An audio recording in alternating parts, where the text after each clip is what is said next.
Hey, g'day big bikers. Well, I survived the crash. Everyone's been asking what happened.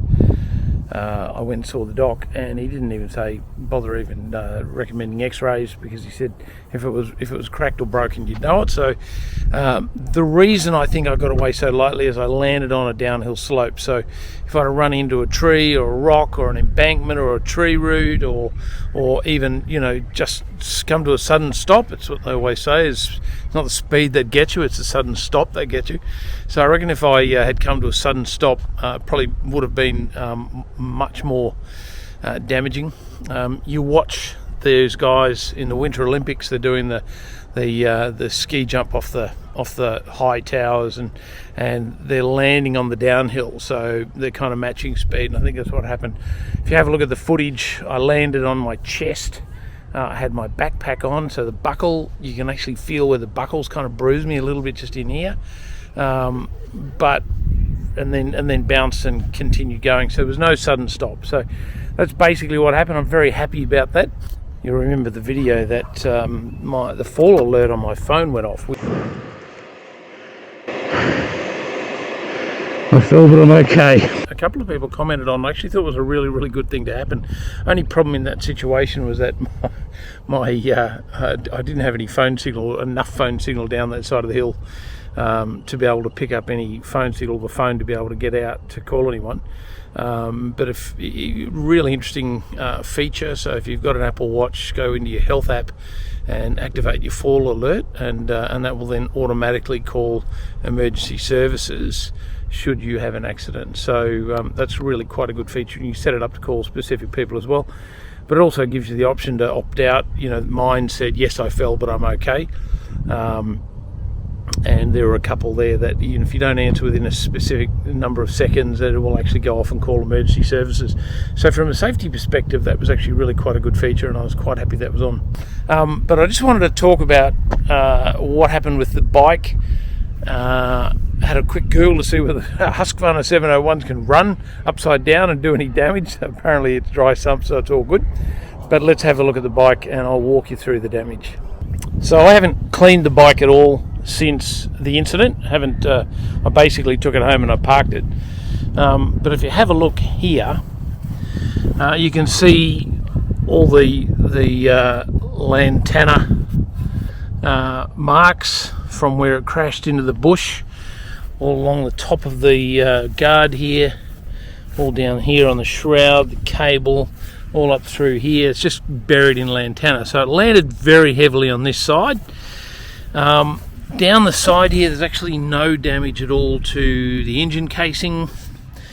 That there landed on a rock, this part of the plastic, and actually pushed that in, so I had to undo that nut there and pull it back out.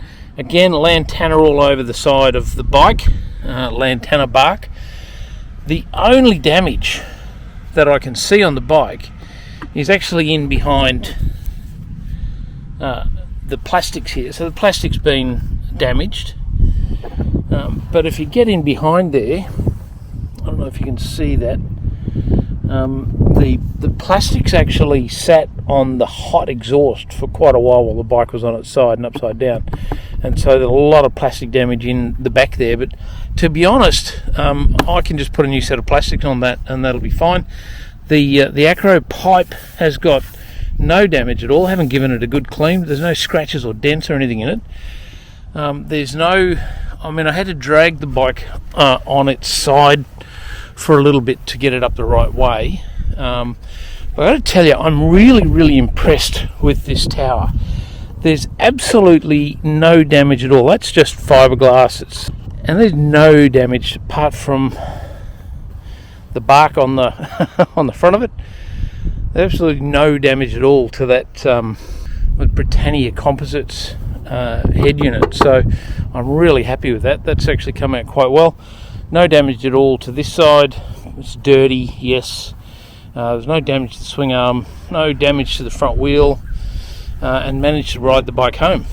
There's a couple of things that I added to my list of tools with straps, obviously. Not that would have done me any good on the day, because the straps weren't the problem. It was the horsepower, and I actually needed those extra set of hands. So thanks, Josh, for coming out. So that was really the big issue. But the other thing I did was grabbed one of these.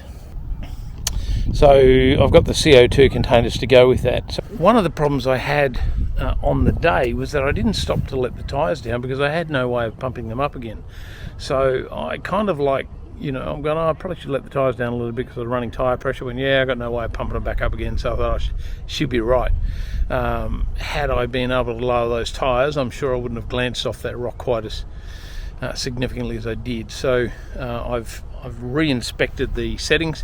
There were 3 problems that day. One was the tyre was too hard, the rebound on the suspension was too hard, and my riding skills were crap. So they were the 3 main problems that caused that accident. So more riding for me, more skills training, and letting the tyres down, riding the appropriate tyres, and I've adjusted the suspension now, so the rebound's not quite so hard. But anyway, that's that, and really grateful for the fact I wasn't more injured and there wasn't more damage. It was really, given the significant off that I had, it was actually really quite good to get away with little more than bruising. So it still hurts, big inhales, big breaths still hurt, but that'll be a small, that's a small price to pay for what actually happened. So anyway, thanks for all the comments, and I hope that helps. It's a good training video, hopefully, for everyone involved. Just take the time, don't ride solo if it's unavoidable, and